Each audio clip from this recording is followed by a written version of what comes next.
tournant attendue de la BMW série 1. Après la 5 portes, la 3 portes et le coupé, place aujourd'hui au cabriolet. Du coup, de toute l'histoire de la marque, il n'y a jamais eu autant de cabriolets dans la gamme BMW. Pensez au Z4, à la série 3 et à la série 6. Cette nouvelle série 1 est basée sur le coupé que nous avons essayé il y a peu. BMW a opté pour la capote en tissu, ce qui n'est pas pour nous déplaire. Le pouvoir de séduction de la voiture est ainsi conservé. Au passage, la série 1 a pris 115 kg, on y reviendra, mais on peut déjà vous dire que cela se ressent vraiment. Cette capote s'ouvre donc en 22 secondes, c'est loin d'être la plus rapide du marché. Son point fort, elle peut se manipuler jusqu'à 40 km/h. Seuls deux coloris existent, noir ou beige.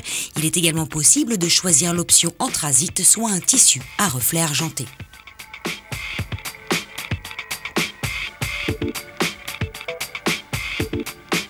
Une fois décapotée, on se sent bien à bord de cette série 1, d'autant qu'elle est équipée d'une climatisation spécifique qui régule la température en fonction de la vitesse, de l'ensoleillement et de la température extérieure. BMW propose aussi en option un cuir spécial capable de réfléchir la lumière et donc de rester 20 degrés moins chaud qu'un cuir classique. En revanche, et comme souvent, le filet anti-remous, lui, est indispensable.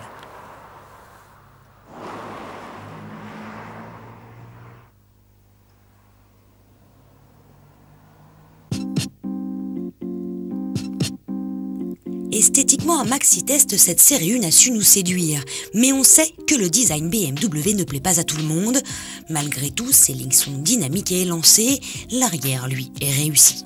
D'entrée, 5 motorisations sont disponibles, dont un diesel, le 2 litres de 177 chevaux et 4 essences.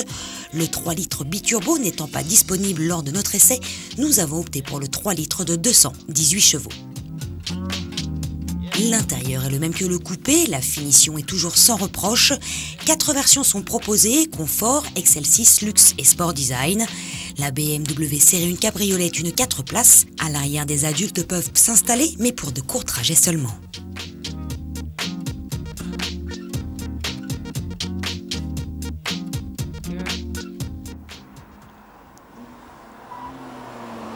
Sur les petites routes du sud de la Corse, nous avons pu profiter de la quintessence de la voiture. La 125i est très joueuse, la direction très vive et le train arrière vivace.